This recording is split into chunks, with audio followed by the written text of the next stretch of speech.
Shut the fuck up. We said we were going to do sausages. Now we're fucking doing sausages. We'll cut it out. I won't cut it out. No, we're keeping this in. There's more sausages than a butcher's shop in here. It's ridiculous. Jeez, that's the worst reference you've ever made.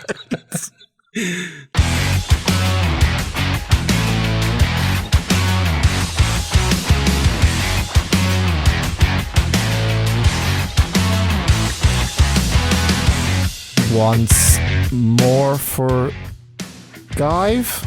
It's episode 30. Wow, I fucked that up. Yeah, are you having a stroke? Are you okay? What's going on?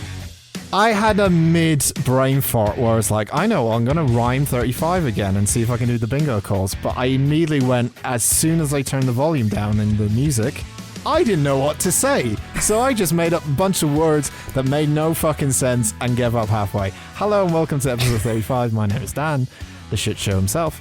I'm joined by Andy. Hello. And Penny. Hi.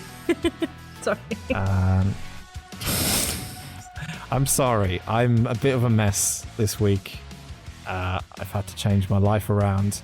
I've had to change my sleeping habits around. I've had to re-record stuff. I've had to Dan's had to stop being a mole person and come out into the world. I've had to change my life around this week, and hopefully for the better. But we'll see. You've how done that it though. goes. We're very proud of you for doing it. Oh, thank you very much. He's only 2 weeks in. Don't give him credit yet. I mean, okay. He made it to recording on time, so I'm very proud of him. Oh, that's true. I might actually have a job by the next podcast, Andy, so you can't make that fucking joke every single time. Oh, I got a job. I'm the only one who works. He still won't like tits, though, so it's fine. Yeah. Fuck off, you two. I fucking hate being on this. Get me off. I don't want to be on this ride anymore. Life is a roller coaster, and I don't want to ride it, so fuck off. Anyway, I'm all right. Welcome to episode 35. We have fun and funny games coming up in Funny Games, the 2007 film that we pulled out of the hat 2 weeks ago that we definitely didn't know about. That's at the end. Let's get back to normal. Let's get back to boring all We can do it. Anyway, Andy, I'm excited to hear what you're bringing to the table because the last few times have been sad. Quite eventful. Yeah. Very sad. I can see that we've all got some high energy today. Indeed. And I'm glad. It's going to be great. He's about to fuck it up. So I'm going to talk about a man with psychiatric problems. Sorry, I don't know why I'm laughing at that. I feel bad for laughing at that. This week/3 weeks ago, I watched the 2014 film The Voices with Ryan Reynolds. Oh. In which he plays a character called Jerry as well as a cat and a dog. Yeah, you sent me a trailer for this and said, this is definitely the kind of film you'll be into. And I was like, okay. Yeah, I thought it'd be the kind of film that I was into. Oh, okay. What was it not? This is interesting then. We'll go through it. Just before we go through it, because the trailer you sent to me, it looked kind of like humorous comedy, sort of Ryan Reynolds sort of kind of film. You know, that's what I got from it. We'll go through it. Oh, that means it's really? not. We'll go through it. I can't see how it can be sad. Okay, fine. All right. Andy's picking the bleakest films that he can possibly find. I don't know why. I don't think it's not by habit at this occasion, right? This was mistake. None of it's been by choice. I mean, if you look at Placenta. Yeah, but if you look at the Placenta film, I thought that was going to be dynamite, like Bad Biology, and then it just gets worse. And then the ending, I was about to throw myself out the fucking window. Luckily, it was a ground floor window, and it would have been fine. But we don't need to know. This is a similar one, so we'll go through it, and then if anyone's still cheery at the end, I'll be impressed. All right, go on then. Stay tuned, by the way. I have a happy thing coming up, so stay tuned. So, Ryan Reynolds, he plays himself. No, he plays a man called Jerry who works at like a bathroom place. They make faucets and fixtures and bats and tiles, ceramics, baths and tiles. Sure. In a place called Milton. Don't believe it's a real place, but there is a quirky little tune. Milton Keynes. It's not Milton Keynes. So he lives in this shit little town, and he goes to work, and you see him sort of going about his day to day, and he's very polite. And whenever anyone sort of talks to him, he's like, "Oh, thank you for noticing me" and stuff. And immediately you get the sense that he's like a very nice, polite young man. Oh, He goes home, he gives his dog, a Great Dane called Bosco, a big kiss and a cuddle. And you see his cat sitting on the counter, cleaning himself. And then you hear this dreadful Scottish accent done by Ryan Reynolds. Oh. And it is the cat. He's playing the voice. Well, the voice of the cat is a fucking awful Scottish accent. Right. Wait, is he doing the voice? I'm only saying this because you said he had psychiatric problems. Of the cat. In the film, is he doing the voice of the cat, or is it the cat is talking to him, but it also happens to be Ryan Reynolds? The cat is talking to him, In but it Scottish is accent. Ryan Reynolds doing the voice. Okay. So as part of the big eventful faucet and tile and ceramic company, they're doing a company picnic, and he's been put in charge of running the PA system. Ah. And at this point you meet one of the people who's also involved, Gemma Arterton, who plays I'm going to say a bit of a dopey character. She's like just your classic floozy. Is that right? Am I? No. Floozy's No, not dopey. no. I'm not. Floozy is. She's a bit something. sort of ditzy, and she's like There you flirty. go. White trash. She's kind of white trash, but she's English, so not that means you can't be white trash. Anyway, keep going.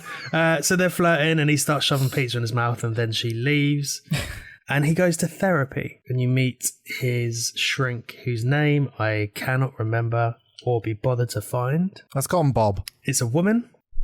Bobbery. Bobby. Bobbery. Bobbery's not a name. She's called Dr. Warren.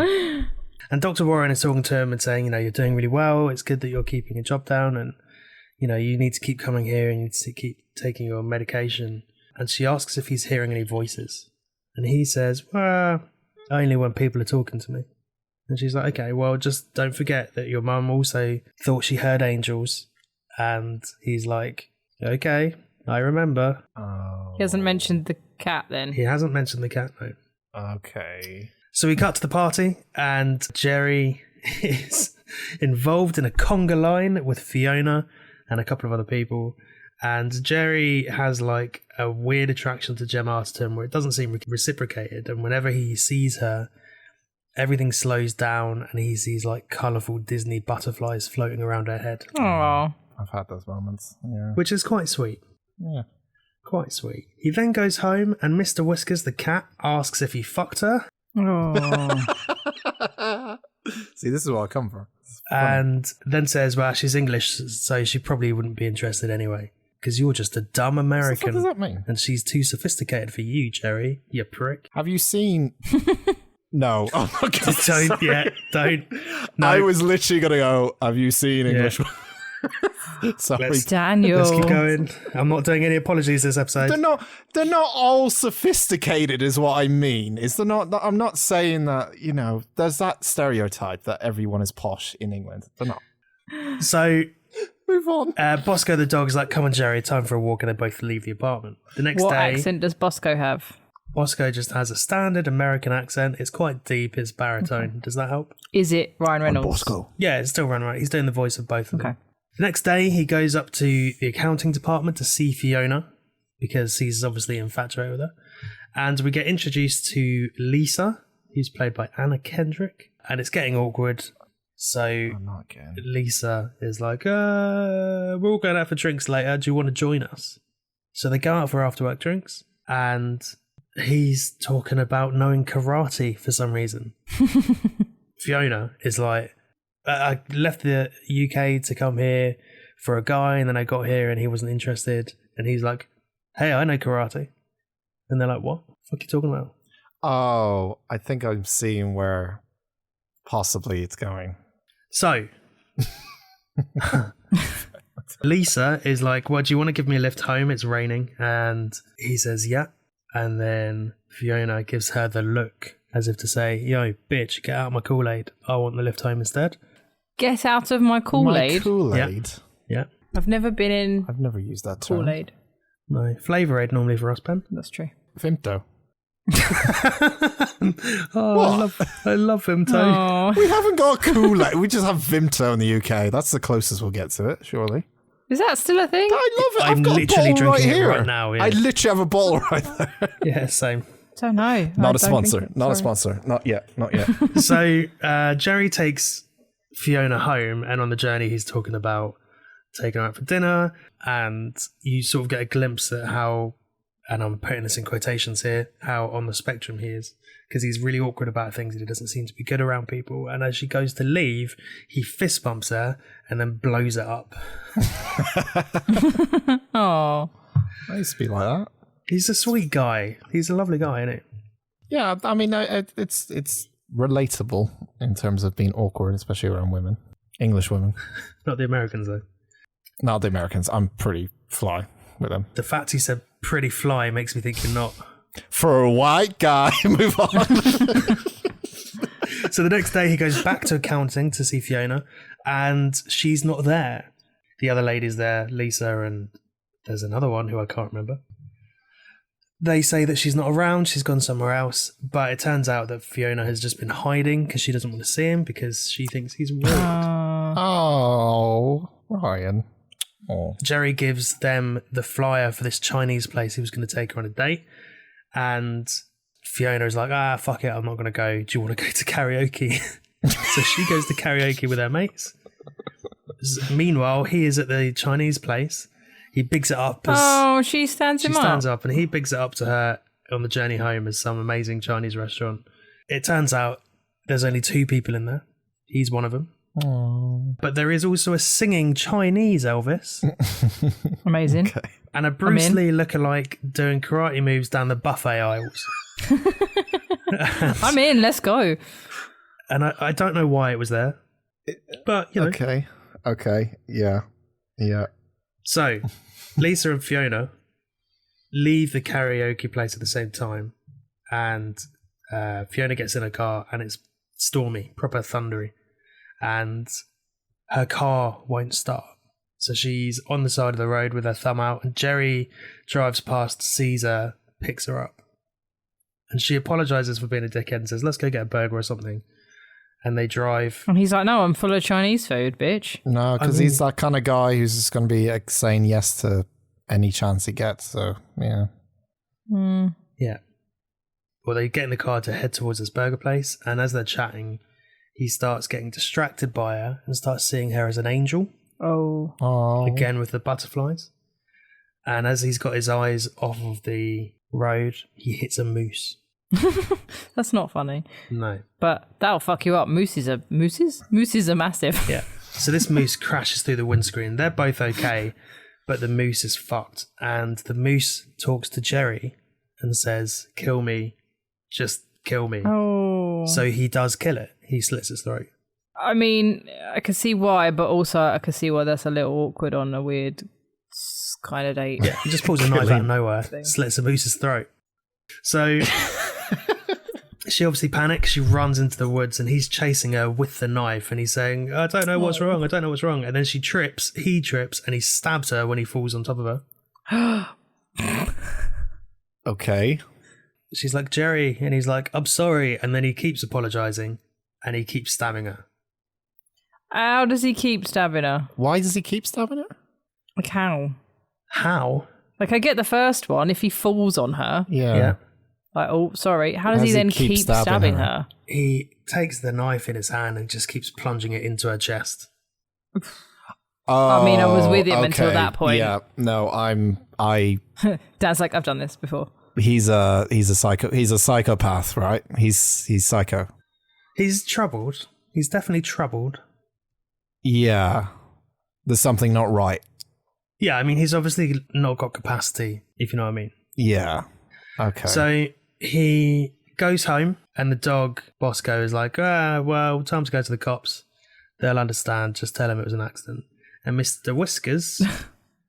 She's dead, I assume. She's dead. She's absolutely fucked. Mr. Whiskers is like, they won't understand. Don't go to the cops. The only time I've ever felt truly alive is when I'm killing something. And Jerry says, yeah, I felt alive. Oh. Mr. Whiskers, of course, is a cat. So it makes sense that he would have predator instinct. True. I was with him till he said that. Like, don't go to the cops. They won't think it's a mistake. No. Like an accident. But Mr. Whiskers suggests getting rid of the body the next day. So Jerry goes back and he sees her wounds and they're clean and look healed up. So it looks like there's only like tears in the fabric and not actually in her skin. But he's also seeing the same butterflies that he saw earlier when he was around her. Mm-hmm. He then picks her up, chucks her in the back of the car, goes to a hardware store, and then goes to see his shrink.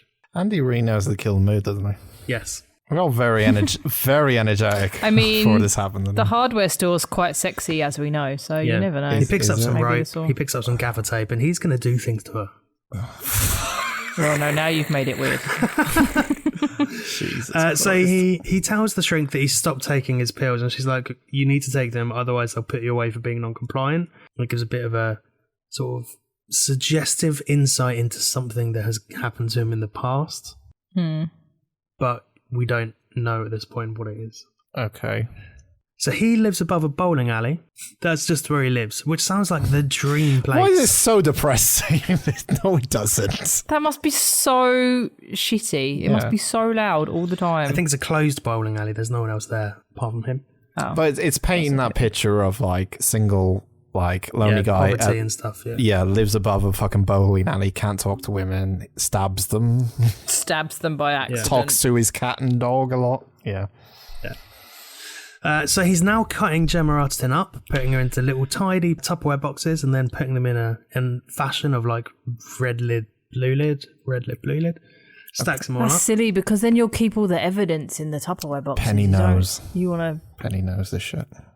Yeah. Yeah. The only thing he enough doesn't cut up is her head, which is still a whole head, Good. and he puts it in the fridge. Of course. Head in the fridge. Classic. He's looking a bit sad, and he's like considering whether or not to take his pills and whether they're important. And Mr. Whiskers says, don't take the pills, Jerry, or say goodbye to your friends.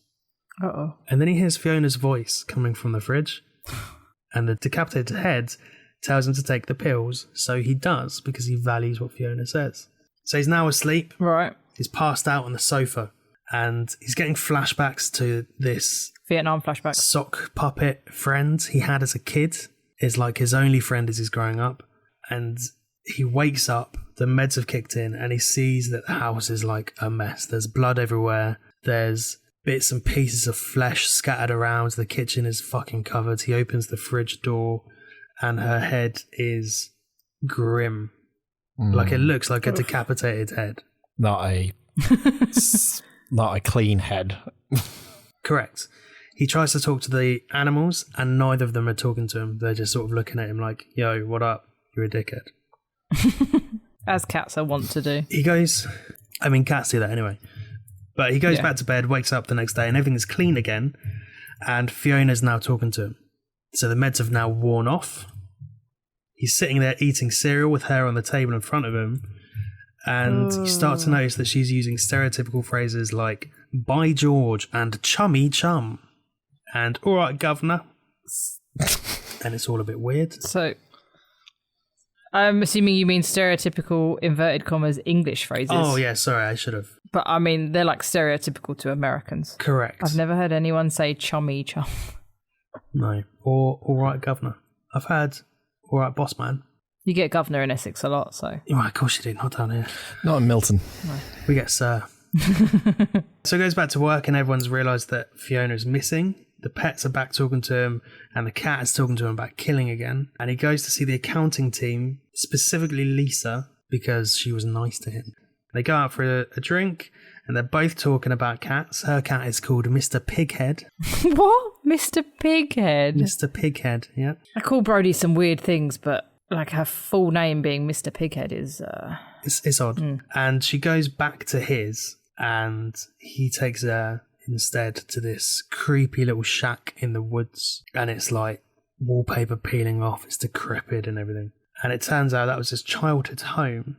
Oof. He talks about his mum, and he gets flashbacks of his mum being taken away by hospital people and the sheriff. Okay. So you see a scene of her in bed talking about the angels, and sirens turn up outside, and she says she can't go with them. So she smashes a vase, tries to cut her own throat, Oof. but can't. So 10-year-old Jerry has to do it for her. Oh, Andy! Oh. Even the cat is telling you no. Yeah, she didn't appreciate that either. Marcy is telling you to kill people. Yeah. In fairness, you don't see him do it. You just see him shut the door with a bit of glass in his hand, and then he opens the door and the police arrive, and he's got rags and blood all over him, and he's got the glass, and her head is like hanging off. Is that why he was so he was so easily able to do the moose's cutting her throat? I guess as well, maybe. I guess so. Yeah. He's obviously upset about this, so Anna Kendrick kisses him, which is a bit weird. She's obviously Yeah. In this hatchet shack, she kisses him.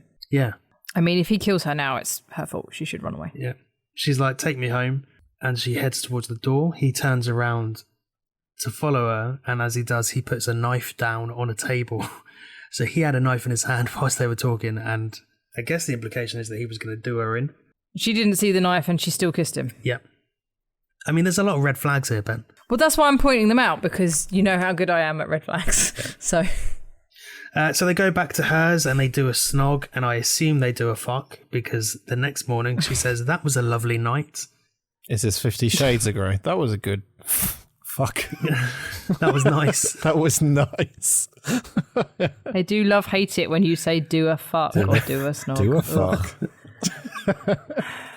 And he says it turned out better than I expected. That's how I always say afterwards. That's better than I expected. I'll give myself an 8. He doesn't feel as alone anymore, but he then realises he has to go home and feed the pets. So he rushes back. Bosco is, of course, happy to see him because he's a dog.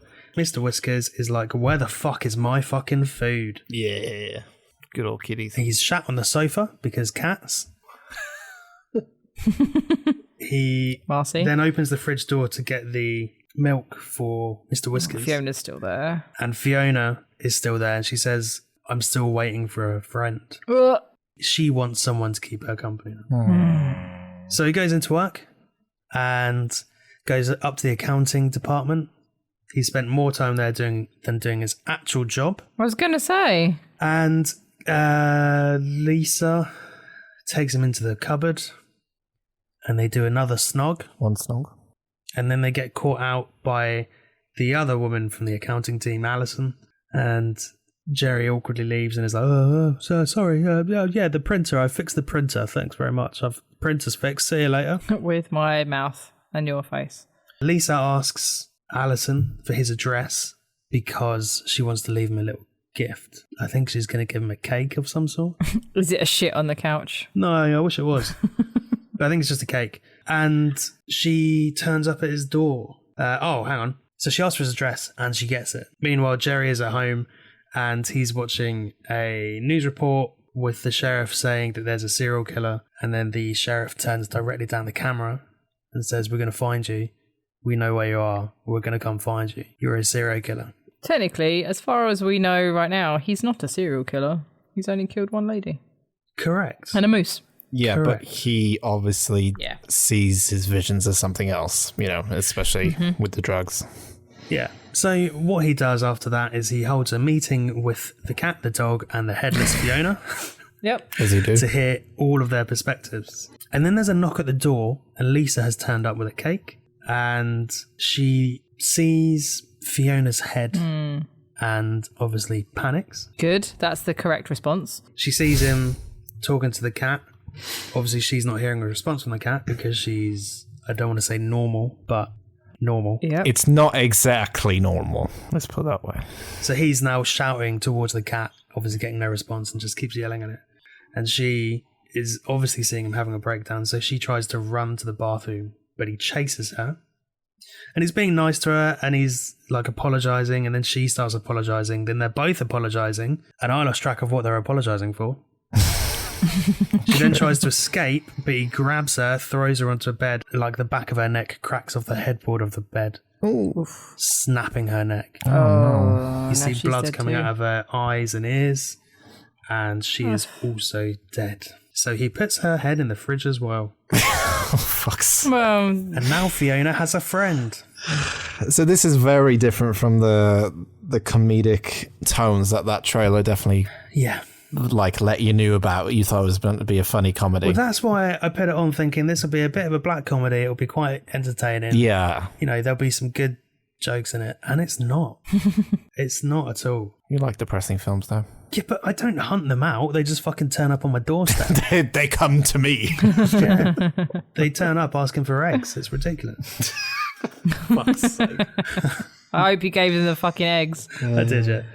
So, Good. Alison in accounting is now starting to worry as well, and she goes to find the other two people who are in the planning meeting because they're the only other people that we've met throughout the whole film. And she says, oh, well, Lisa hasn't turned up, but she was with Jerry, so maybe I should go and see what's going on. She drives to his. Maybe I should call the police. Yeah, she drives to his. She knocks on the door. Jerry opens, smiles, and then he opens the fridge door, and now there's a third head in there. It's her. Yeah. Yeah. Call the police. God. He, by this point, has got rid of all of his meds, and Yeah. he's in the midst of what I can only describe as a fucking meltdown. So He can hear. is he? He's in berserker mode, if we're going with serial killer Yeah. terms. Is he not? Is he? Has he stopped completely taking the meds, or are they there and he's just run out of them? Is that? No, he stopped completely taking them. He's actually flushed them down the sink. Okay. Okay. Right. So now he can hear the three women plus the cat and the dog, and they're all sort of yelling and shouting. God, and that sounds like a nightmare. 3 women talking at you all the time. Whee. We apologise to 3 women everywhere.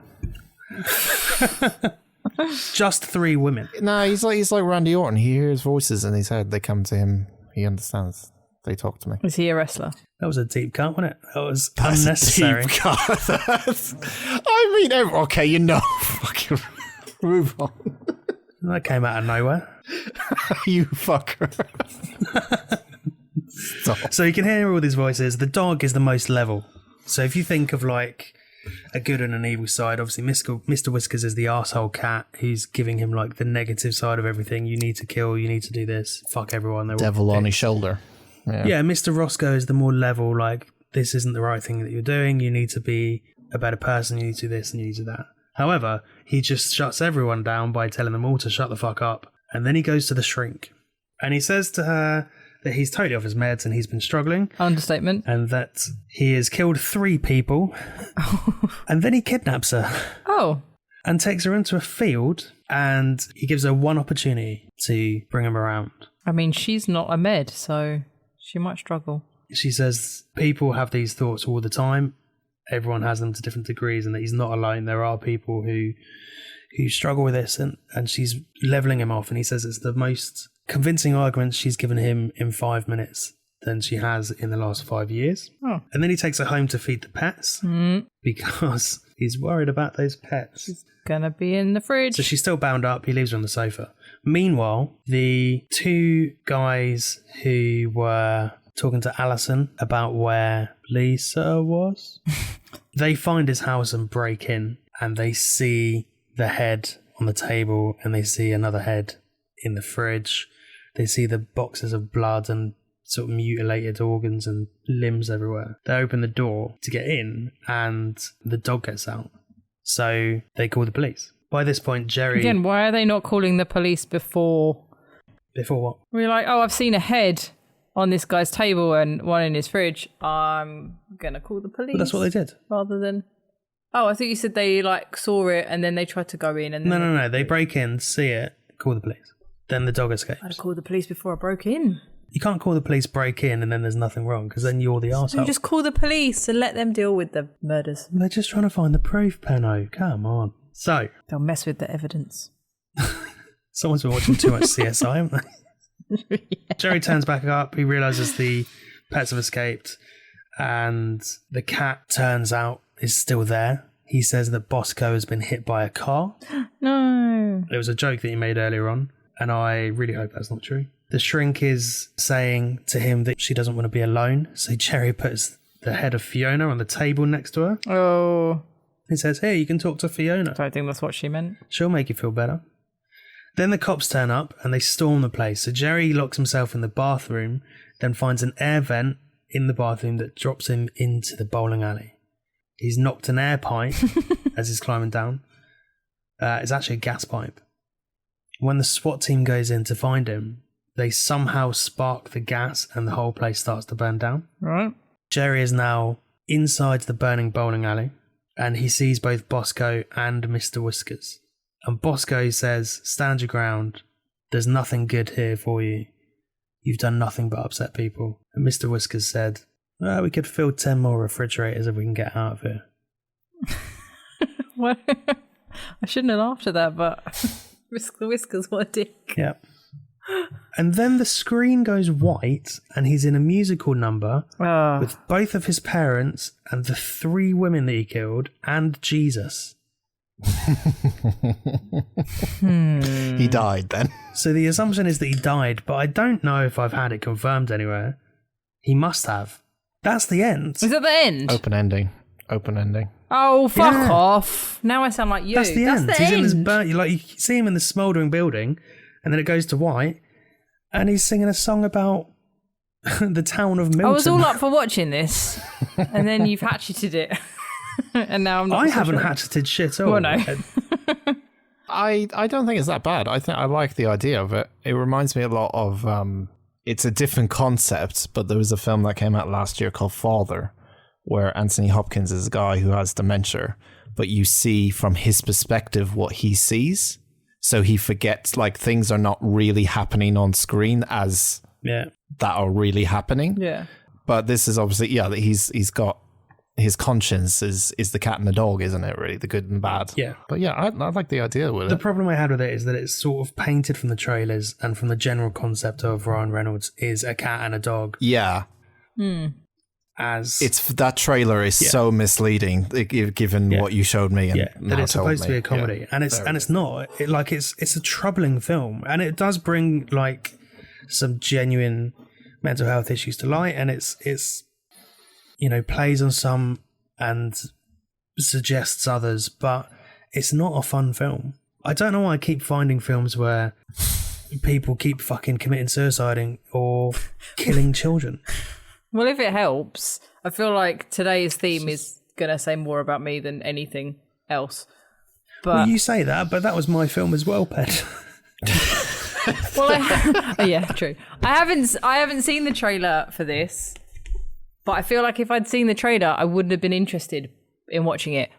But now I am interested in watching it. I will send you the trailer, and then I'll post you the DVD. I was going to sit down because I showed the trailer to my other half and I said, oh, it looks like a fun film to watch. I'm glad we didn't get around to it now because it would have been like, she hates anything that's really depressing. So we've been sat there going, what the fuck did you show me? Can you imagine if you took her on like a first or second date to see that and then... Yeah, and I suggested watching it with other people and then, like, again, I'm glad I haven't because I've been like, oh, it looks like this really fun... Like the time you watch Butterfly Effect with your family. Yeah, exactly like that.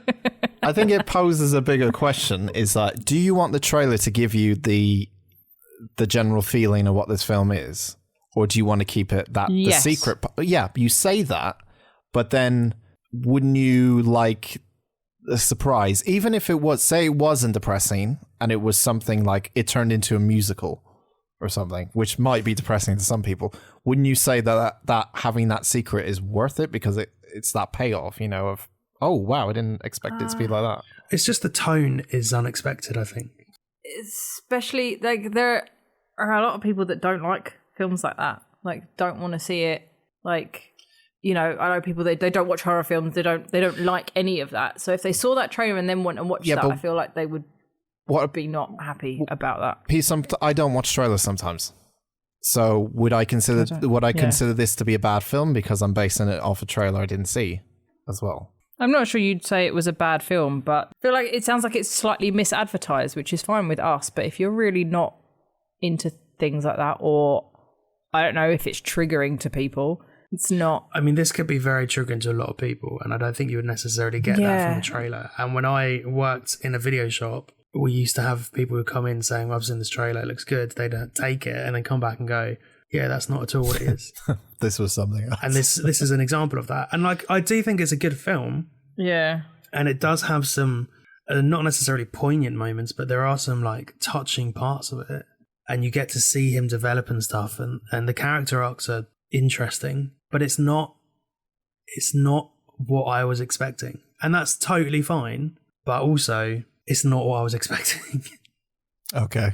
It'd be interesting. Well, that's the thing. What if you I don't know, you're looking on Netflix for your kids, like slightly older kids. If you don't read it, you're just like, oh, Ryan Reynolds and he's talking to his cat and his dog.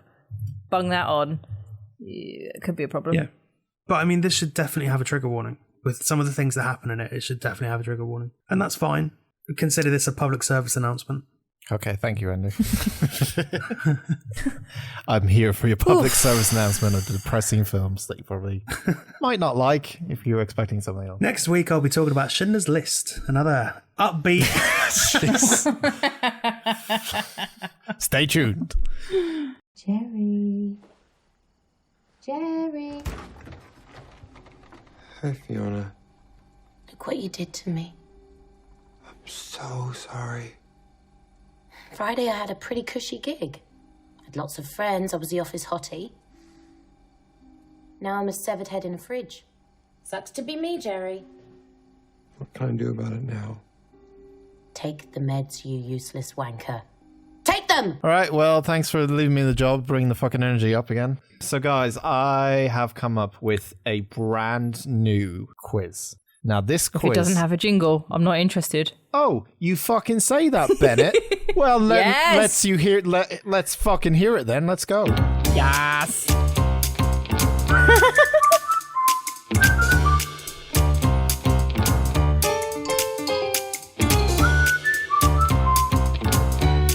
I don't have any lyrics for this. Keyword challenge, keyword challenge, keyword challenge, keyword challenge. Which film will they guess correctly from the keyword challenge? Is... Oh, I thought ends. No, it doesn't end there. Okay, now it ends. There we go, it ended. Right, there we go. Hello, welcome. The problem is, that was so loud, I have no idea what the game is because I couldn't hear you over the music, but that was wonderful. Two things. One, that was incredibly long. And two... All our stuff is. I'm going to give you a third as well. Two, that might be your best work yet. Yeah. All right, well, I haven't fucking played it yet. The game I was... Dan's back. Just really quickly, number 3. Did you steal that from Rayman? No. Sounds like the music from Rayman. Rayman? What the fuck? All right, no. No, he has to use royalty-free music or stuff that we stole from the BBC. For fuck's sake. Right, this game, it's called Keyword Challenge. I didn't have any lyrics to it, so it's just me going keyword challenge, which film were they correct? Which film were they guess correct in keyword challenge? And I messed up the timing. I'll get it right next time. But Love it. I've got a bit of a public service announcement before I go into it.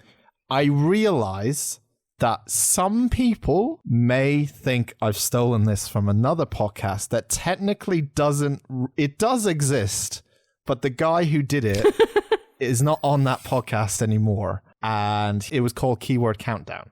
So I called this Keyword Challenge. So I feel like I can see why people might think that, Dan. This definitely doesn't sound plagiarized. No.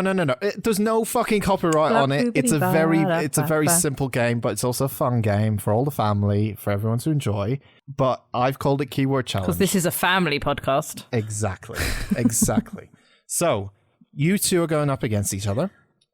I have 10 films. That sounds very long, but this is the rules. Okay. So on IMDb, there are certain keywords that are used to describe a film. A bunch of people submit them. There's usually over like 200 words for a film. So for example, Andy's film, one of the keywords would be dog, cat, murder, bathroom store. There are a bunch of keywords that are used on IMDb to kind of put things into categories and more or less. So the challenge is you two are going to go up against each other. Your buzzers are your names. So I need you to say your names. Test your buzzers, please. Andy first. I'm going to get too excited. Pen! Andy. Daddy! Get out of there quick. It's 2 syllables. I've got to cut it down to 1 to beat pen. All right. Anne. So the way it could be Anne. The way it's going to work is you need to name the film from a bunch of keywords I'm going to say. I'm going to say one keyword at a time. I'm going to and obviously the more keywords that come out, the more you'll realize what the film is. You'll get 5 points if you can get the correct film on the very first keyword. You'll get 1 point if you get the film on the 5th and final keyword. Obviously, you'll get 4 points for the second.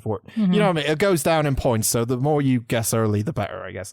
If someone guesses, it gives a free pass to the other person to guess, and so on. So What if they get it wrong? if they get it wrong, the other person has a free pass and the next keyword, so they get an advantage. So play your cards right. I'm slightly worried gonna because be I no feel good at quietly this. confident about this, and I'm worried that my Do you? smug face is going to come out. All right. Well, I feel like these won't be horror films, and I'm not going to know any of them. we're going to play first to 6. Oh, well, no, points wise, so it doesn't really matter. We'll go through all the films. Whoever has the most points wins, pretty much. We're going to start. So there will be tension music in the background. Who's ever seen this? Thank you very much. Anyway, we're going to start with film number 1. And your first keyword is computer hacker. You don't have to answer. You can let me say the next keyword, but if you want to go for it and guess, it's up to you. But the other person will have the next keyword as a free guess. Andy. Andy. I'm going to go Sorry. for the Matrix. Andy gets 5 points. I'd like to point out that Andy and Dan have been friends for ages, and I feel like their brains will be more I connected. completely forgot the second thing. Is that all the movies are in the IMDb top 100 list in terms of ratings. So these are well known. So I'm most people have seen Definitely it. not going to have Which seen is these. interesting because I was going to go for hackers, and that would be in the top 100 worst. That definitely wouldn't be in top 100. I knew Dan wouldn't pick hackers just to spite me. Okay, so the next. Could have been films from the podcast, though, Ben. Could have been. Could have been. Can I just point out I've never seen The Matrix? All right, sorry, it's in the top 100 of IMDb. No, I thought you'd take the piss out of me because I've never seen it. I just want to win. I don't care. The next time I do this, Oh, I'll no, do no. horror films. We'll do horror film. I'm keyword. not complaining. Okay. No, I'm just telling you. I've never Seen The Matrix. Sorry, everyone. I've never had this much abuse as a quiz host. Anyway, This is not abuse. That's also not true. You definitely have. Yeah, you have. second film. Second film. Your first keyword is Africa. Got it. Andy's going again. Zulu. Incorrect. Interesting. I'm going to pass it on to Penny. I will give you the next keyword. Andy, you cannot answer this. Okay? I'm never gonna Until get the these. next one after. So the second keyword for Pen is Disney. The Lion King. I didn't hear your buzzer. You're out. But yes, you're correct. You're correct. No, you're I don't correct. have to buzz because you asked me. Fuck it out. 4 points to Pen.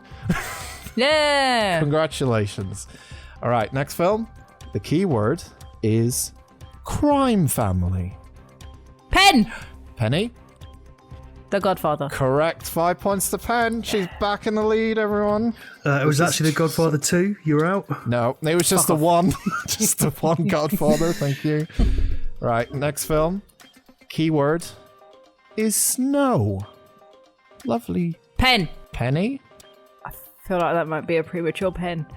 Premature Frozen. Pen. It's a great fucking show. Premature Pen. What was your guess? Because you have to fucking answer now. Frozen. Incorrect. I'm going to pass this on to Andy, and the second keyword is hotel. Yeah, The Shining. I had it after Snow. All Well right. done. That's 4 points to Andy. We are tied up, everyone. This is the closest quiz game of all time. 4 So far. points. Better than Golden Balls. You take that back, Bennett. You take that back right now. You fucking take that back. You apologise to Jasper Carrot. Anyway, I've got a vibe about this next one. the keyword is in love with a coworker. Keyword number 1. For 5 points. Is anyone going to go for it? I'm going to have a punt on this. Oh, you going for it? At it. Yep. I'm going to go for a left field shout. I'm going to go for Lost in Translation. That is incorrect. I'm going to pass it on to Pen. And the second keyword is Japanese high school girl.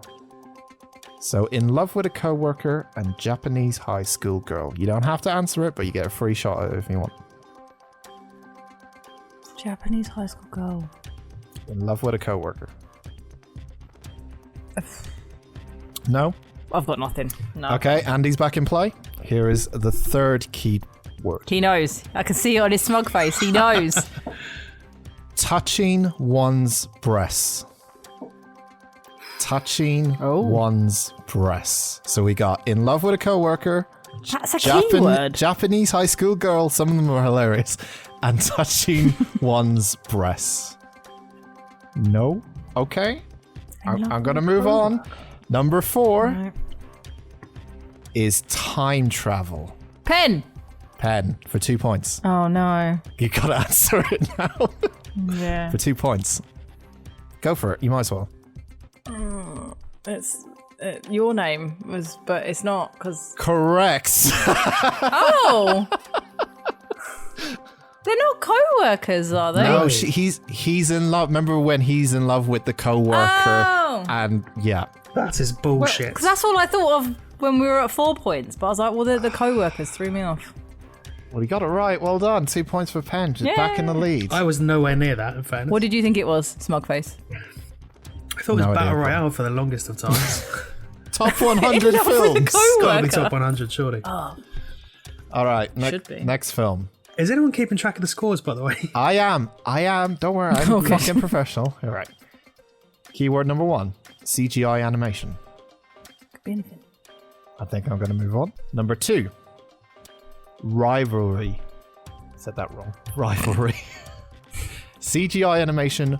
Rivalry. Gonna move on. Keyword number 3. Claw crane. Got it! Andy. Toy Story. Correct. That is 3 3 points. points to you, which means you are just about in the lead with 1 Just. point at the I moment. didn't want to take the punt Okay. on 5 points. We have 4 films left, so it's all to play for, everyone. The greatest quiz show of all time that I definitely didn't nervous. steal from another podcast. Keyword, whatever it was, I've forgotten. Anyway, next one. Keyword number 1. Drug addiction. Pen. Penny. I should have waited. Requiem for a Dream. Correct. Oh, you Yeah! fuck. You absolute fuck. Yes. It's not what I would have gone for either. Top 100. Think of the good films. Think of good films. That's what I'm doing. That's what I'm trying to. I've got my brain in like, what do normal people watch? What do normal people, not premature Bennett, What do people that aren't me watch? Although I own that on DVD, which is bad. Because you love Jared Leto. I think it's because it was like a $5 and I hadn't seen it, so I bought it and watched it and went, "Oh, this was a terrible mistake." All right, next one. We've only got 3 left. Still all to play for. Keyword number 1 is non-linear timeline. Pen. Penny. Memento. Incorrect. I'm going to pass this over to Andy. The second keyword is bondage. What? What? Non-linear timeline of bondage. Oh, I get a free hit on this, right? This is a free hit. Yeah, Pulp Fiction. correct. Well done. Oh. I should probably say what the other keywords are. The other ones were overdose, drug use, drug dealing, car accident. Should probably mention that. So that was 4 4 points. points. Penny's still just about in there at the moment. We've got 2 more. Go big or go home. I'm not going to mention the scores anymore because I'm going to keep it as quizzy as possible and drawn out as possible, like Jasper Carrot would. Anyway, so keyword number 1 for the second last film. Surprise ending. Got it. Andy? Usual Suspects. Correct! Of course it is. Of course it fucking We're is. based off this. 5 points. I mean, Damn it. Penny's pretty... No, I no. can't. Penny gets a 5 here. She could still get this. Well, she have to get a 5? No, I don't know. We'll just see what it is at the end, but either way. This one is probably... this one's probably the hardest one. So I left it the last, but... sorry, but... it's the last one, so it's probably the hardest one. So here it is. Okay, keyword number 1. Superhero. Pen. Penny? I mean, I have no idea, but I had to go with the 5 points. So superhero Yes. in the top 100 films. In the top 100 films. This could be fucking anything, you asshole. Yeah, I know. That's why it's hard. There's one that's near the top. Batman. Which Batman? Well, this is I don't like. There's a lot of Batman films. There's a lot of Yeah, Batman. well, if Batman I and said- Robin? Do I have to be specific with which Yes, one it is? of Then? course. Yeah, you have to get the name of the Oh, film. I don't want to say Batman anymore. Okay, I'll give you one more chance. What is it? Superhero. What is it? To win. Endgame. Avengers. Endgame. Incorrect. We're playing for fun now and pass on to Andy. You get free play. Can I punt for it now? No. So this... You get a free keyword. Okay. You get a free keyword, but you also get one less point. I haven't really devised this plan. I'm happy to sacrifice the keyword, take my punt, because I'm feeling smug. All right, you smug motherfucker. I'm going to sacrifice the Are you keyword. just fucking changing Go the on, rules go now? on. Hang I'm on going a to take minute. the 4 points. I'm going to take He's the 4 won points. anyway. But I'm going to go for the Dark Knight. Incorrect, you smug. Ooh, that's backfired, isn't it? Now I look like a prick. Right, Okay, we're just playing another for fun. keyword. We're just playing for fun now. Okay, second one. Wisecrack humor. Pen. Yeah. Deadpool. No. Third keyword. Marvel Comics. Wow. Holy shit. Well, which I'm waiting one? for Ben. I want to see where this goes. Number 4. Wait. Teenage superhero. Pen. Spider-Man. Which one? I'm thinking. Spider-Man. I haven't heard that many A's Spider-Man. on the end of man. The first one that Tom Holland was in, which No, incorrect. was... Incorrect. No. The fifth and final one. Multiverse. Oh my god. Into the Spider-Verse. Way! Yeah. It's on Jesus, it took all of that. Oh, okay. Wow, okay. You're like, this is the hardest one. You're fucking stupid because you didn't get it. Make up I your don't know mind. if Pen's seen it. Have you? Did you Top not? 100. I have seen it. Yeah, it's good. I have seen it. When I was thinking of Marvel films, it's not the first Spider-Man, obviously. I think because technically I it was think put of. out by Sony. It's the only good. So, I think it's Anyway, bullshit. the points total for the Congratulations. first game of keyword challenge is Penny and on 16, and Andy has 21. Congratulations, Andy. Thank you for playing. Thank you for playing. Keyword countdown. Not keyword countdown. I mean keyword challenge, not copyrighted from the other guys. I'm not saying that I copied it. I'm just saying that it's inspired by the previous owner of Keyword Countdown, so I called it Keyword Challenge. Don't sue me.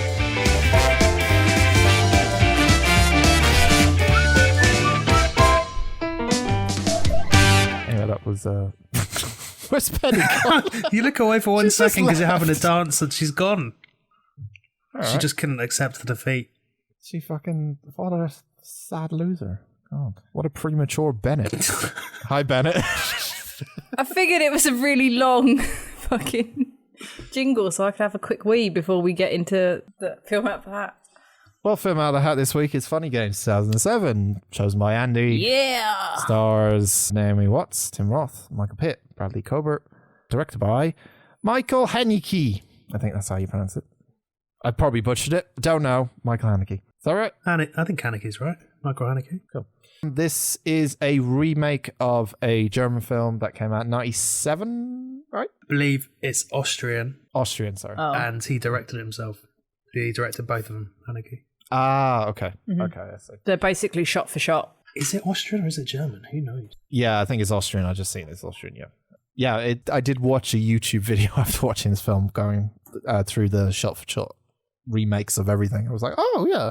Even the house looks a little bit like the same as well. So quite It's good. exactly the same dimensions. Yeah.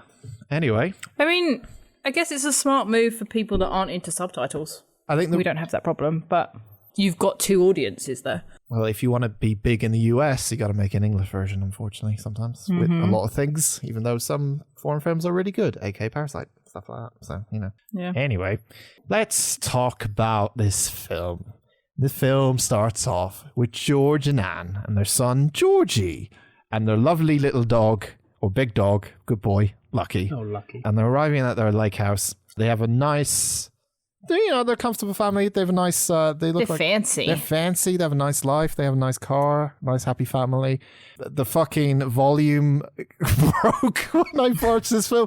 I had the volume... Okay, so the start of this film is super quiet. Them in the car listening to like nice classical music and stuff. Yeah. And then Did you shit yourself down? all of a sudden, just... I'm like... So great. The fucking title screen comes on. I'm like, oh my God. And it was so loud. So great. fine either way. But yeah, it scared the shit out of me. So thanks for doing that, film. I've got a nerd boner all over again. Now we're talking about it. I fucking forgot how much I love this film. They are a happy family. They're heading towards a house, but they stop by their next door neighbor, Fred. One of the things I really like about this film is the shots they do outside the gates. Is like you can't really see who's there. Like it's a realistic kind of shot of you looking into someone's gate or house and stuff, and you can barely make out stuff. He's seen with two young men by the looks of things, and we find out later they're called Peter and Paul. And Fred is acting sort of awkwardly towards George and Anne from the other side of the car. And Anne and George ask Paul to come over and help them with the boat in the lake. And they're like, yeah, we'll come over later. We'll sort it out and stuff. And they leave, end up going back to their own house. Some of the things I really like about it, especially in the first half of the film, is them putting camera shots in things that are going to be important later on in the film, like the knives and the golf clubs. There's a lot of nice close-ups. Yeah, a lot of close-ups of different things, like where the car, where the boat is, and like there's a lot of different things that are set in place, set in motion for events later on and stuff. So, and things like just where you saying like the close-up of the golf clubs and stuff. There was a bit where George was sorting out shoes or something by the front door. Yes, yeah. And it's just the close-up of the shoes and his hands. Yes, yeah. So I do like how, as we will go into, there's a lot of things happening off screen. Yeah. In this, and they use different ways of doing that, which I really, really enjoy. I think it's important to note that when they talk to Fred and Eve at the beginning, they're playing golf, and Peter and Paul both look like caddies. So, oh yeah, I guess they do. I think the first time I saw it, I'd seen the trailer, so I knew what was going to happen. But I assume it's relatively unassuming to anyone who hasn't seen it. Yeah. Because they just look like caddies. So Fred and one of the boys, Paul, come over to help put the boat in the lake. They leave, and George and Georgie stay by the lake tending to the boat. And at one point, Georgie asks his father why Fred was behaving so strangely. There was a bit where the dog sees the two of them coming. So Fred and Paul, they're coming through the gate, and the dog is constantly fucking barking. Like, blah, blah, blah, blah, blah. He's not a good boy. And... No, dogs always know. Dogs know when something the fuck is coming up. Dogs always know. But they have like a meeting like beforehand, and the dog is bone sharp at this point. Anne is in the kitchen. She's cooking. And Peter, the other brother, are they brothers? They're not brothers, no. You don't know. Yeah, you don't find out. You don't know. They're dressed the same, but they look the same in a twinny kind of way, don't they? A little bit. Well, they're definitely not twins, but they look similar. No, they do look similar. Haircut wise, I thought they look very similar. Similar, yeah. Okay. Peter visits and he asks to borrow some eggs, and we get the egg scene.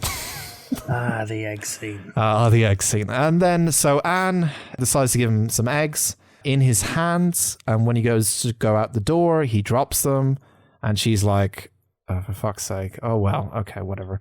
She's then she's washing some lettuce. She leaves her phone near the lettuce, near the sink. Peter then accidentally knocks her phone into the sink filled with water. Again, may come into play later on.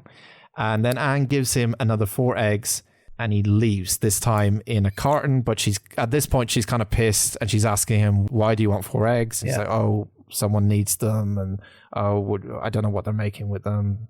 Question, Dan.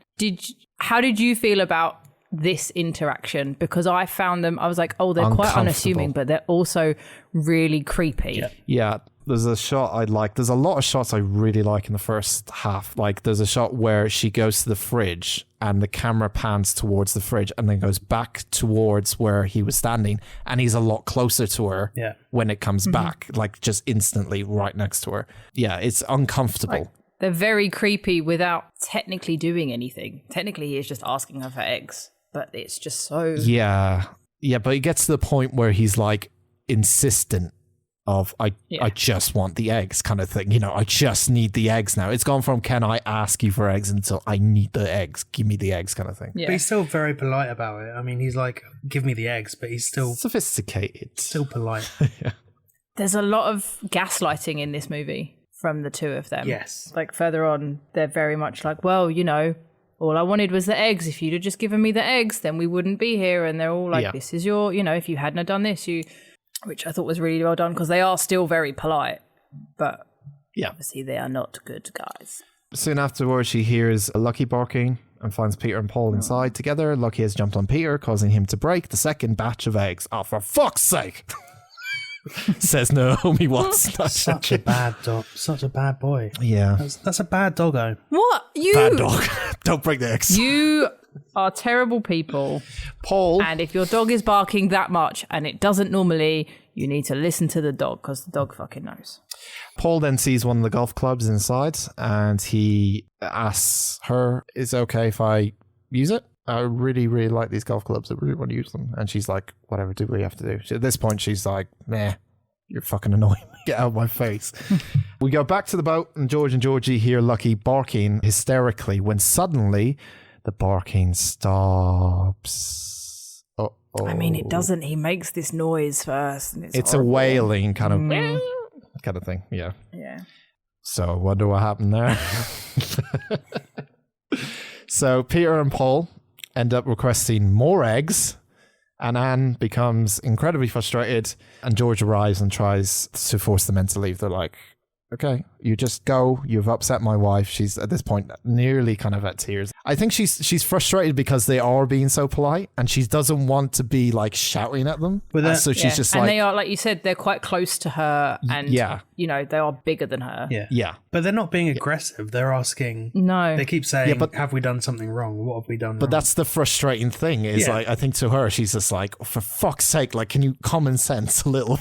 You know, I don't think they have it, but yeah. George also doesn't kick them out straight away. Like, she's clearly upset and she's like, I want you to kick them out. And he doesn't do it straight away, which is like, no, something's going on. You get them to leave and then you ask her later, you know? Yeah. But he says he can't make decisions unless he knows what's going on. Yeah. So he can't kick them out. I'd still be like, she said you got to go. You got to go. Yeah. Yeah. So he tells them to leave and they then go back to the whole eggs. Can we just have the eggs? Blah, blah, blah.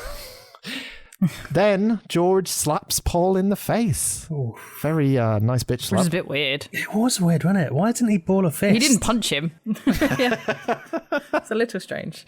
And in retaliation, Peter grabs one of the clubs and breaks one of George's legs with a golf club. Oh no. Then the two men take the family hostage. Dun, dun, dun. The thing I like about this movie is that all of the violence pretty much is off screen. Yeah. I believe it is all of it. All of it. Yeah. So it made me want to rewind it. I felt like I'd missed it, but it wasn't there to rewind and see it. It was really well done where the violence is off screen, but you're not like, oh, I can't see it. But it just made me go, oh, I've missed it. But does that make any sense? Yeah. Yeah. It's cut well enough so that you know they pick up the golf club and then you hear Peter shout for George and then you hear a thud and him fall to the floor. It is very... Yeah. I just felt like I'd missed it, like I'd looked away for a second, but obviously it wasn't there. It's very art housey, this film. Very, very. At this point, Paul guides Anne on a hunt to find the family's dog. I wonder where it could be. And he plays a game of hot and cold, where she's looking around and he's going cold, cold, hot, warm, warm, getting there. Eventually leads to the car and she opens the boot of the car and the dog just literally flops out. Like, it's really sad. This seeing as how I was like, oh, the violence happens off screen. I was like, oh, I didn't need that. Yeah, it's really... But I guess you see the after effects of the violence throughout the film. You do, yeah. Oh, yeah, definitely, yeah. It's worth noting as well that when Paul is directing Anne in Hot and Cold, he also breaks the fourth wall, looks directly at the camera and smirks like... Oh, I love that. She won't find it. Yeah. What do you think? So she finds the dog in the back of the car, and then the neighbours, the Thompsons, sounds like a family TV show, Thompsons visit and passes the two men off as friends. There's a lot of things I have about urgency in this film, and I'll get to at the end, but yeah, if you've seen your dog die and you've seen your husband's leg being broken, and I'm not saying you should just scream towards your neighbours and go, help, help, help, because they'll kill them as well. Just there's a certain urgency about this film that, yeah. But anyway, I'll get on with it. I don't know if there was 3 Thompsons, weren't there? There was 3 in the boat, yeah. 3 in the boat. Yeah. So I feel like at this point, maybe if there's 4 of you against 2 of them, you might be all right. I think, I don't know, I wouldn't want to say what I would do, but I might have taken a punt on that one. I don't know. When they get back to the house, they are forced to participate in a number of sadistic games in order to stay alive. One of the bets they say is, I bet you guys won't be alive by 9 a.m. tomorrow morning. Mm-hmm. And that's their bet that they've made with them. They break the fourth wall with that as well, don't they? They're like, what do you think? Do you think they'll make it? Yeah. Paul asks if George or Anne wants to bet if they want to be alive by 9 o'clock in the morning. I already said that.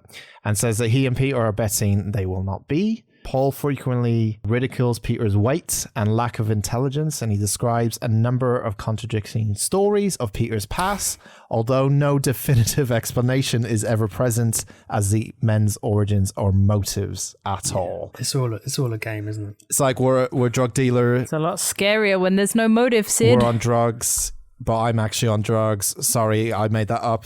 The family split up. His mother. No, sorry, I made that up as well. It's like, He's white trash. He's gay. white trash. He's gay. He's banging his mum. Yeah, it's like, okay, all right, cool, all right. There's an interesting line here where George asks them to watch the language in front of Georgie, and Paul says, none of this is true. He's not white trash. He's spoiled and jaded and bored with existence. And I think that is likely to be a reason why they're doing all of this, is because they're nihilistic in that belief that they are bored and can just get away with it. Yeah. I mean, they're picking the right spots, right? They're picking like families by themselves, in rich families by themselves, like in places where there's not many people around. So I guess they could get away with it, keep doing it. Yeah. Either way.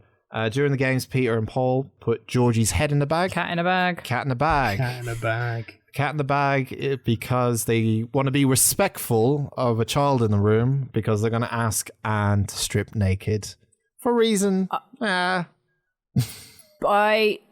Before Cat in the Bag, there's a lot of Peter and Paul are talking, and they do a lot of close-up reaction shots of the family. Yeah. Which I don't want to say enjoyed. That's not the right word. So you can hear them talking in the background, and you just see like the panicked look. Tears rolling and flashes of horror and stuff. I mean, it's it's a visually fascinating film, but it's not necessarily a fun film to look at. No. It was terrifying. And then I realised that the kid looks like Shelley Duvall in The Shining. Oh, for fuck's sake, Pen, you've ruined that for me now. Now you've ruined it now. Just this one close-up, and he's like... And I'm like, oh my God, he looks just like her. So Anne has stripped naked. They even get George to tell your wife, honey, take off your clothes. They tell him to say that to her. She has to do it. And then they're like, okay, put your clothes back on. George is nearly suffocated. And... Because you don't know what they're doing to him, do you? Just they're telling her to take her clothes off, and they're looking at her and George. And then every now and then he'll just let out this horrific scream. Yeah. And you're like, I don't even know what they do. Like, and you never know what they do to him. And it's just... Yeah. Eventually, Georgie escapes the house and he goes to his neighbours. We'll get to that in a minute. I've got a note, sorry. Yeah. And I can't now think where it's from. It's after Cat in the Bag. But he says, you shouldn't forget the importance of entertainment. I think she says, why don't you just kill us? Yeah. And he says, you shouldn't forget the importance of entertainment. So there's that kind of, there's a lot of, they call each other Beavis and Butthead. Yeah. So is that a metaphor, Dan, about how television and entertainment, and they talk about movies and things? There's a metaphor in there somewhere, right? Probably. I think they also call each other Tom and Jerry. Oh yeah, Paul they do. certainly calls Peter Tom a lot. Yeah, he does. George escapes the house with the help of his parents. They also mention this thing at the very start of the film as well. There's a hole in the fence. Yeah, they're talking about a hole in the fence because at one point Anne asks one of the guys, how did you get in? And he's like, there's a hole in the fence. And then Georgie ends up getting out through the hole in the fence because the gate is too bloody high and he can't climb out. He ends up going to his neighbours and he looks around and he's still being chased by one of the boys. He discovers in the house there's bloody corpses. So he knows that the guys have been here already. But he also finds a gun on the floor. That was Fred's house, wasn't it? Yeah, Fred and Eve. He finds a gun on the floor and he ends up playing pretty much a game of hide and seek where you can hear the other guy coming. And he's got a gun in his hand and he's trying to stay away from him. And he eventually finds him and he tells him, Georgie, pull the trigger, or cock it back first, cock it back. Yeah. And telling him how to fucking load a gun and shoot it. He goes to shoot the gun. Obviously, there's nothing in it. Yeah. And Georgie starts crying. Oh, no. Oh, Georgie. So, meanwhile, at the house, Anne is tied up, tape behind her. They're on the sofa. Peter has pretty much got a makeshift leg support at this point. I don't know what it was. Was it like a walking? That's just a stick, wasn't it, or something? George Senior. Yeah. They've made him like a splint for his leg. I thought it was a baseball bat, but I mean, that would be foolish. I thought that give him a baseball too. bat. Yeah, I thought it was a baseball bat. I was thinking that too, but yeah. So Peter is watching over the other two, and this is where they're kind of saying to Peter, I guess out of the two, he seems to be the one that is more innocent. That Paul's in charge. Paul's in charge. Yeah, Paul's in charge. When Anne is kind of like, just let us go. You don't have to do this, Because he's talking to them about college at one point, isn't he? He's like, oh yeah, I've just got to take my SATs again. And like, they're so just flippant about it. So she's like, oh, you've got all this ahead of you and you don't need to do this. And yeah. And as Penny pointed out, Anne asks, why don't they directly kill them? And Peter says they should not forget the fun and games. Peter goes to the kitchen to get eggs. Again. The eggs. Anne jumps to George, but George fails to untie her before Peter comes back. And Peter beats her and breaks the eggs again. Unhappy about the eggs being broken again. That's 12 eggs. 12 eggs they've broken. 12 eggs! Paul told him specifically to not make a mess of the carpet. And he did. Yes. Gonna make a mess. Don't go on the carpet. Yeah. Be respectful of the people you're robbing and killing. Meanwhile, at this point, Georgie ends up returning back. He's ends up turning back to the house. They've obviously caught him. Paul's caught him and brought him back. Sorry, Peter's caught him and brought him back. Paul's fucking found him. Yeah. I hate having names the same, similar fucking... they brought him back. There you go. So they play a new game. And they're saying whoever gets counted out will be shot. So they play eeny, meeny, miny, mo. And while Paul is in the kitchen, this is also very... This is so good. This shot is really fucking disturbing. Paul's in the kitchen getting something to eat. And as he's getting something to eat, and another thing of not showing the violence, you can hear Georgie running and panicking. Yeah. And then you hear a loud bang. And then you hear George and Anne kind of screaming or like going, oh, like that. Yeah. And basically Georgie gets fucking shot. But you don't see it. But you don't, it's such a long scene. Drawn out, yeah. Isn't It's it? so Like drawn out. where he's in the kitchen and he's in the fridge. You're almost, I don't want to say desperate, but you're almost desperate to see what has happened. Yeah. And it's not letting you. Yeah. And then when he leaves the kitchen and the scene is of the TV, is it? NASCAR. Yeah. Yep. And there's blood all over the TV and they're still talking and you're like, I still can't see what is going on. And it makes you want to see it. Yeah. Unless this just says more about me. But then you do see it and you're like, fuck, that's horrible. I don't actually... Yeah, It's the same... Go on. All you can see is just the TV set and blood dripping down it. It's quite clever. And hear them talking as well as the NASCAR on as well. Yeah. And It's quite clever because it does the same thing that horror movies do, where you don't see the monster or whatever. You don't see, you have that suspense build up, but you want that relief of seeing what happened or seeing the thing that's scary, and you don't get it for a long fucking period of time. Yeah. And then you do see it and you're like, fuck. Yeah. Because that's also a very long shot afterwards. Builds the tension, doesn't it? Yeah. Paul berates Peter for being trigger happy, in a way. You counted wrong. He counted wrong. And then the two men decide to leave. They're like, all right, see you later. Bye. Killed your kid. Bye. Then there's this really, like, this is the longest scene in the whole film. There's this long... I'm going to say this is where the film turned for me massively. And I'll explain why at the end, but this is where In a good way or a bad way? Very bad way. Oh. I'm just going to preference that. But George and Anne... I like the way in this shot where Anne's trying to get up, but she's obviously tied, and George is on the floor. He's like in shock, obviously, of what's happened. You can see Georgie. And you can see Georgie the whole time as well. Yeah. In the corner. Blood all over the TV screen, blood all over the walls. His body is like on the floor. But they do this thing where Anne doesn't look at the body. She can't. She like constantly is not like, you do that thing where you see something scary and you don't look at it. Yeah. She's constantly doing that, which I thought was quite clever in a way. I mean, realistic in a way. So there's this whole long scene where she is trying to get up. She's trying to get a knife in the kitchen to untie herself. Then she helps her husband up.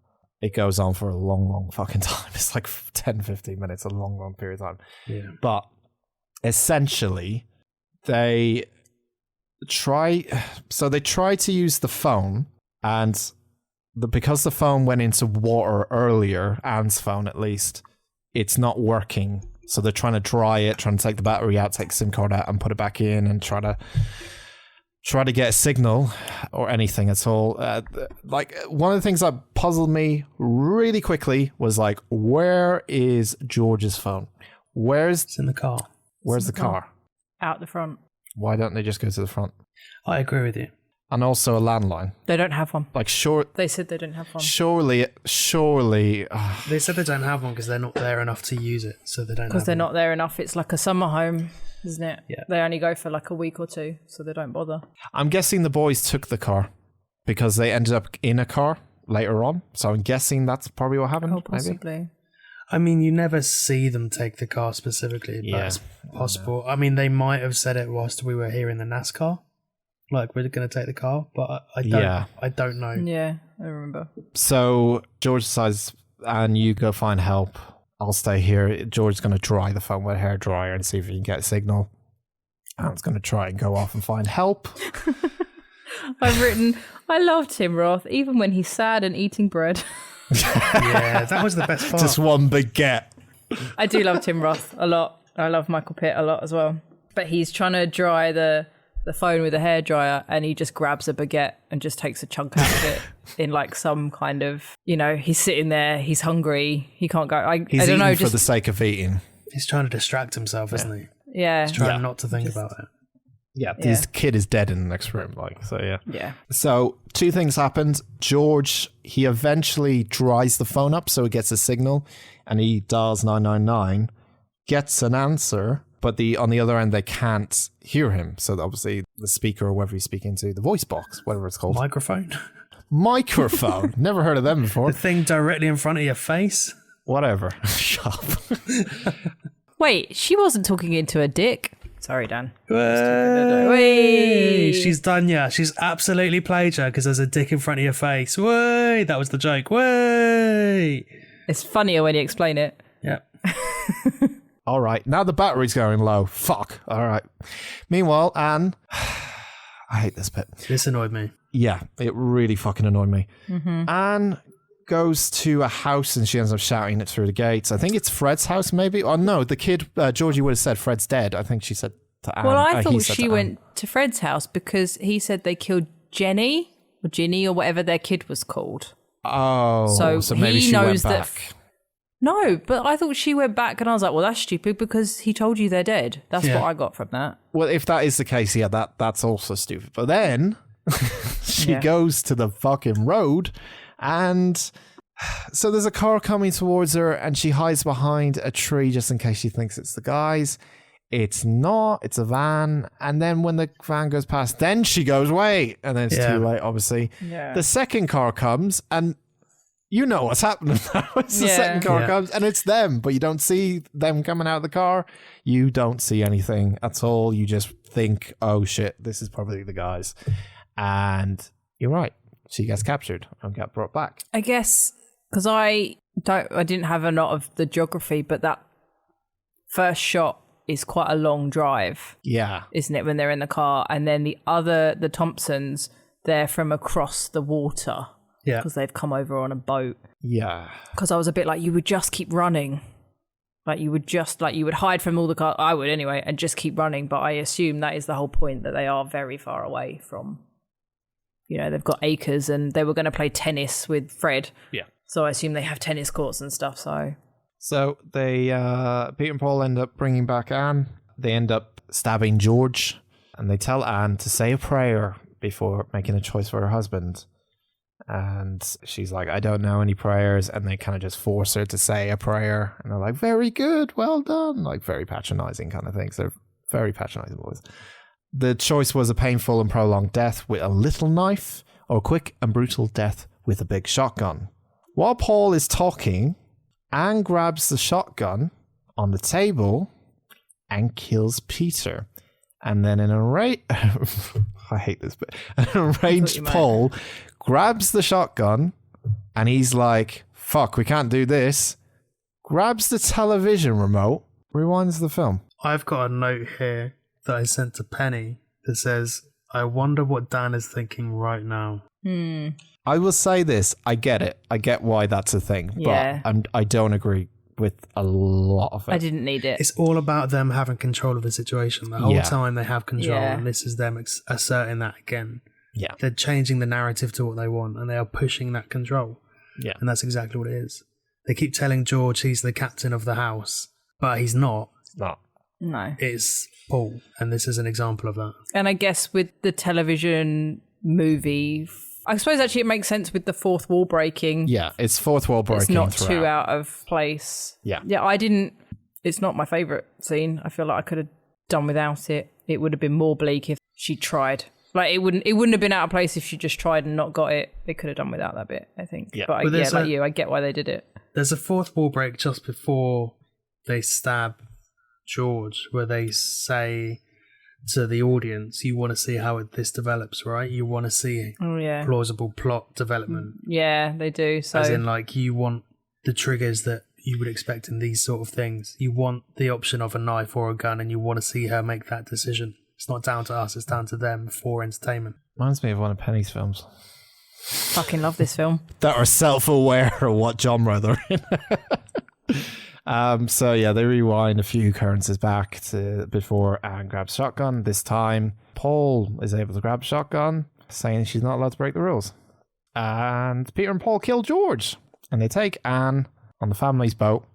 Anne tries to free herself, but they end up seeing this with the knife that was on the boat from the very early on, setting up everything.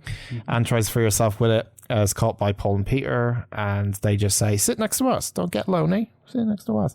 And then they just fucking push her off the boat while she's tied, and she's gone. It's so fucking callous. They're just like, she's a pain, because he's like, oh, he asks what time it is, doesn't he? Because they've got till 9 a.m. Yeah. And then Paul asks Peter what time it is, and he says, oh, it's just after 8. And he just goes, oh, okay. And he just pushes her, and she's gone. And Peter's like, wait, she had a whole hour. And he's like, yeah, but it's a pain, like, and I'm hungry, trying to sail like this. And I'm hungry. He's just like, meh, I'm done. Like you say, he's casual. in control. She hasn't got till 9. I'm done and I'm hungry. They also have a slightly metaphorical debate over reality and what you perceive as reality as well during this time. Yep. Metaphors. So yeah, she gets thrown into water and they win the bet. Yay. They end up knocking on the door of the Thompsons' house and request some eggs. The film ends with Paul glancing into the camera with a nice little smug little smirk. And that is Funny Games. Penny, what did you think of Funny Games? Fucking love this movie. Yeah, I'm glad you put it in the hat because I had forgotten. I am a huge Michael Pitt fan, even though I forgot his name when I said that to Andy the other week. Yeah, you told me it was William Pitt, which is Brad Pitt. Brad Pitt. I got distracted by Brad Pitt. I can't help it. So much so that there is a different film of his that I have now put on my list to chuck in the hat next time we redo it because he's brilliant in that. Yeah, the film studies nerd in me loves this. It's not one I'm going to watch over and over again regularly because it isn't cheerful. Yeah, 9 out of 10. Wow. It's very close to being 10s across the board, but I feel like that I might have to save that for something extra special. Okay. Andy, your film. What do you think? Well, I mean, it's not a fun film to watch, is it? Yeah, thanks. To keeping up with your character there. Look, I'm on brand. This is my new brand since 2021, apparently. I mean, it's unrelenting the whole way through. It's uncomfortable. It's claustrophobic. It's like punishing, but not in an obvious way. Some of the shots last too long, which make it jarring. Like as the credits roll and Paul is staring down the camera, and then you get that metal soundtrack again. That fucking loud ass. Oh yeah, that happened again. It scared the shit out of me twice. Yeah. The second that stops, you've got the rest of the credits on a black screen to total silence, and it's unnerving. Like I could hear that song still playing even though there was nothing else. I also made the mistake of starting this film at midnight. Yeah, you did. Oh god. Oh. Yeah, that was not a fun night. I think is grim in a good way. I don't think much happens in it. Like, there's not a huge amount of stuff, but it is fucking unnerving. It is a nihilist's dream. It is an 8 out of 10. Okay. And now Dan's going to shit all over it. Yeah. As Dan normally does with films that we all like, but Dan doesn't. No, But we thought you would, because it's No, like whoa, snobby. you fucking said anything. Yeah, give him a chance. Yeah, give me a chance to defend myself yet again. So, I think the film, the first half, I'm mainly talking about the first half of the film, I think it's fucking fantastic. I really, really, really like a lot of the things they do, especially with the camera. As the film nerd in me, Okay. I love the way they use the camera, as mentioned, with looking at, especially things that seem unnecessary, but they come into play later on. Also creating tension in terms of not seeing things, but also how things move really quickly. It's quite claustrophobic, I think, is how I feel. Like everything feels sort of, and it makes you feel really, really unnervy. And it really, honestly, is a very tense film, especially for the first half. But then the second half happens, and I felt like the bit where Paul and Peter leave and the son is dead, it felt very drawn out in a way. Like I talked about earlier, there's a sense of urgency that's missing. And especially from, I know George has broken his leg and stuff and he can't move, but they don't seem like we have to do something. Like it doesn't have that, like, it doesn't feel like they really, they're even saying you should just kill us. Like with it, like they're even saying, "Oh, just kill us, fuck it, just kill us." There's this lack of urgency, like survival instinct hasn't kicked in for these two. It doesn't seem for a long majority of this film, and I just think, yeah, of course you're going to die because you didn't feel. I didn't feel like those two characters really were trying hard to stay alive, and that to me just made me feel like, well, yeah, of course they're going to win, especially in the second half, is what I will say, but. There felt like there was a lack of urgency in that situation. Your son's just died as well. Like, seriously, like... I think that's a bit unfair. Mm-hmm. You could say it's unfair, but... He can't move. He can't... Emotionally. He can't... Emotionally, then. I felt like they didn't really give that feeling off. Like, they... No. Okay. I feel... Yeah. My opinion. Yeah. I felt like they didn't have enough desire to stay alive, but also that's one part, but the other part is it felt very draggy. I think after that whole tense situation in the first half and then trying to play games and stuff, and then they leave, and then it's them just slowly getting them back together and like, what do we do? Okay, you go find a car and I'll try call someone, and there's plot holes there where I'm like, what about they're in other shock. phones? Yeah, I understand that. And I get that this film is going against a lot of conventions of what I expect in a lot of films. Like, you don't see killings. You don't necessarily... The good guys don't always win. I get that. And it's very art housey, and I've seen loads of art house films like this. But it just felt like... It lost me in the second half a little bit. I just felt like it just lost its tension a lot. Well, I think you see them start to give in. You see them start to realise that they don't have a hope. And I think that's when it slows down. Is because they know whatever they do, they can't get out, because Peter and Paul have already seen it. They said that Fred and Eve tried to use the phone in the afternoon. Yeah. Hence why they smashed the phone, like waterlogged the phone. Yeah. And I think you see Tim Roth and Naomi Watts start to realise that as it draws out in the second half. It's not... I mean, Tim Roth can't watch this film. It fucked him up. Really? Oh. Yeah. Like, it caused a lot of issues for him afterwards. And I think as a viewer, you can see that because you see him start to lose a part of him. She doesn't look at Georgie, and she has to console him because Georgie's dead in the middle of the room, and that very long scene, she gets up first, and I wasn't sure if he was dead or not. No, he's in shock. Yeah. And then you see his hand move. Yeah, she has to console him, and even I made a joke about him eating bread. But like, he's like, the phone isn't working. And then it's like, but 911 can't hear me anyway. I can't move. Yeah, doors are locked. I can't run. I am here. I will die. I've got no choice. Yeah. I think maybe she would be the only one with a little bit of hope left. And then she hasn't got any. That disappears when she gets caught on the road. Yeah, there's also a debate whether you want to watch a film like this, because I'm not saying that's not. I mean, I'm not going to say it's enjoyable. Like, you can't really say about a film, but there's also, do you watch a film to be enjoyed? Do you watch a film to be enjoyed by, like, have enjoyment out of it? I'm not saying that, like, with horror films, it's scary, but I have enjoyment out of it. With this, it's more of a case of you're in it to not feel good, and you're along for the ride as well as with the family. Like, you're going to feel like crap watching this. Do I think that's a good thing? Like, would I consider that, oh, watch this film, but you're going to feel like crap? Is that a good thing or a bad thing? That's also another kind of... I enjoyed That's it. the same as Parasite, though, isn't it? Parasite's the same. No, I thought Parasite's very different. It's not a positive film. It's bleak. No, it's not positive. It's not positive. as well, in a different way. It's not as unrelenting, but it's the same core concept of you don't watch this to have a good time. Yeah, but Parasite has two parts, essentially.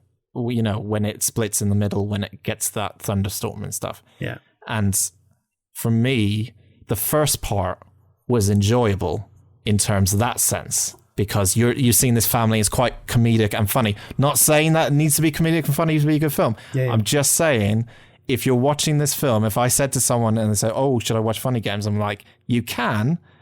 Are you going to enjoy it? Unless you're penny and weird. Yeah, you might, but it's not an enjoyable film. Not for you. It's not something I would say is enjoyable. I would agree with you. It's not an enjoyable film. I'm going to stop interrupting you because I know you're trying to finish your point. I genuinely felt exhausted after this, and I couldn't stop thinking about it. Probably because it was 2 a.m. and I was in the house by myself in the dark. But the performances are breathtaking. I was excited Excellent. watching this. They're really good. You're fucking weird, Penny. This was so good. Yeah, I know, you're just weird. Like, it's such a... I'm not saying, like... I don't know. I watched this and I forgot. I was really excited. I'm not saying it put me in a good mood, but maybe it's because I've been watching shit films for months on purpose.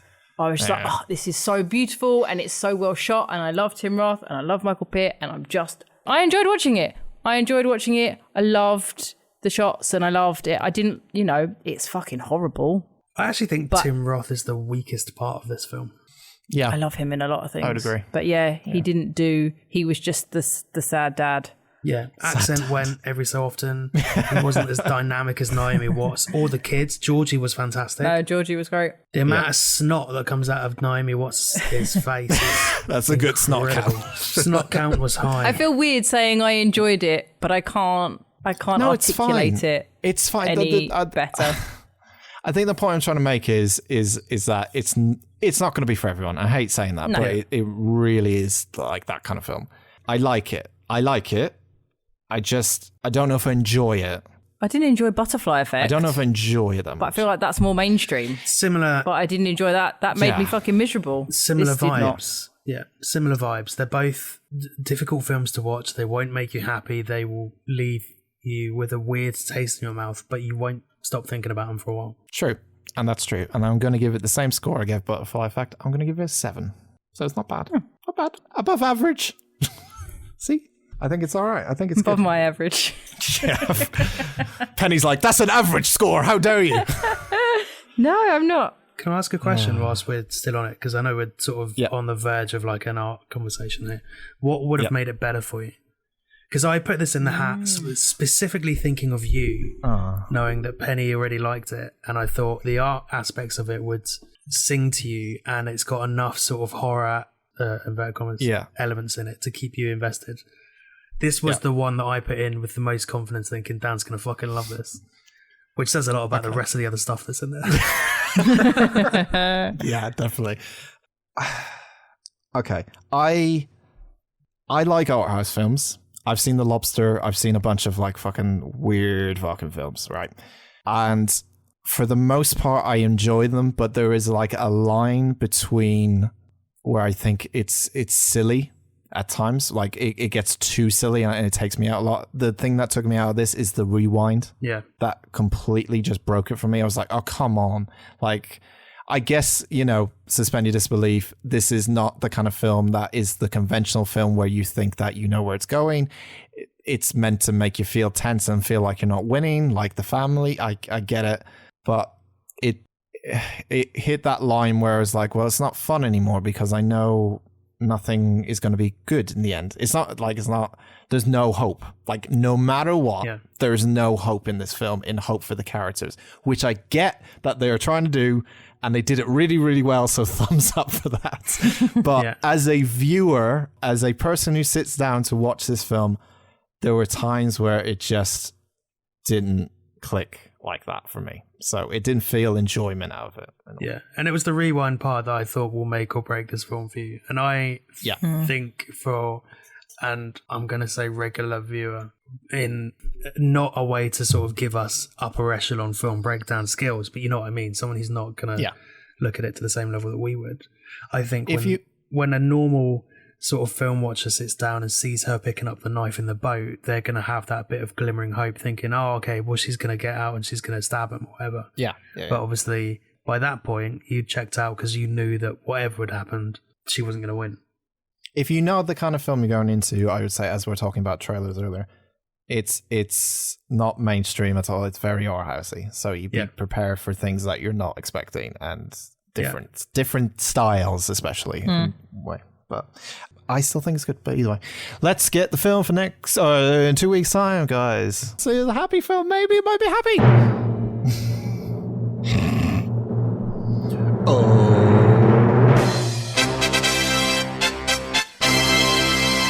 It's a Penny film. Oh shit. Wah. We will be watching the 90s classic, which I have not seen, so I don't even know if it's a classic or not. From 1999, we are watching the film Go. 3 people. Timothy Oliphant. Oh, for really? fuck's sake. Yes. Of course it is. Had to be, didn't it? Had to. And these hands are in his head. This film is so 90s, you're gonna fucking hate it. I am excited. If I had wireless earplugs in, I would have walked away, but I don't, so I had to sit here with my head in my hands. Okay, so 3 people working in a supermarket get involved in a drug deal just before Christmas time. They must find a way to get out of this mess as it can ruin their lives for good. It's so fucking dumb. I love this film. This film stars, of course, Timothy Oliphant, Sarah Polley, Katie Holmes, Scott Wolf. Yeah. Jay Moore. There's a bunch of 90s. Breckin Meyer is in this. Tay Diggs is in this. It's a comedy, a dark comedy, Andy. Yeah, but the last few films I thought were dark comedies have been fucking horrendous. It's not a horror, though. This film is stupid. You're going to fucking hate it. I'm excited. Is it as stupid as Hackers was? You didn't think Hackers was stupid, did you? You thought it was a really good dull film. Are we talking like 90s stupid, like Idle Hands, or are we talking it takes itself seriously like Hackers? I think it probably takes itself seriously like Hackers. Good night, everyone. See you later. Oh, can't wait. Yeah! I rage quit. What episode are we on? 35. I rage quit 3 weeks ago. Now Andy's rage quit. Andy has rage quit. Timothy Oliphant's got great hair in this, everyone. Okay, great. Let's start fangirling over fucking Timothy Oliphant for the next 2 weeks. Anyway, we're watching that Go 1999 in 2 weeks. If you would like to join us in Penny's fangirling. Penny, what's her socials? For the love of God. You can find us on Instagram and Facebook at Unusual Suspects Pod and on Twitter at Unusual Podspect. For a surprisingly Oliphant-free Twitter account, you can check out Penny_photopit. That's bullshit. You can fucking go to her Instagram stories, though. There's probably a fucking picture of him going up every fucking second at this rate. Yeah. Been watching Justified for months. Good for you. I'm at Dan Talks a lot. Definitely know Timothy Oliphant and mine. At Choices 21. I, in fact, saw his pubes once before we were doing a thing of After Dark. Dan showed me his pubes to cheer me up. Yeah, accidentally, his pubes came on TV while he was doing Letterman or Jimmy Kimmel or something. He just showed his pubes off to the fucking camera. Fucking balls on him. But you saw his balls as well? We didn't see his balls. No, it was just, he was showing his like belly, and then I was like, whoa, there's the trail. There's the trail. Too much of the trail. Timothy, get your Timothy out of there. Anyway. Tim, seriously, look me up. I've just trod on the cat. And that's where we'll end this episode. Bye, you very much everyone. for listening. Watch to something happy in 35. between episodes, please. Let's all feel happy now. Yeah, Andy doesn't. Remember when we tried to do that happy episode and it wasn't? Should we try that again? I'll tell you what, that announcement of Go has made me feel worse than... It might be good. I've had a really nice day. It might be good. Let's just hope for the best until we go back to one of mine and Andy's films, which are clearly no superior probably to... Because some of this stuff that we pick is terrible as well, so we can't criticize that much. Anyway. I don't pick terrible films. You That's pick the terrible problem. films on purpose. We pick I terrible pick good films films. on purpose. Thank you very much for listening to episode 35. Films We're going that to I sign like. out as they are, and I want as to they're share arguing. Goodbye. with my films friends that you think are great and they're and the crap. world. They're trash. Get in the fucking bin, Bennett.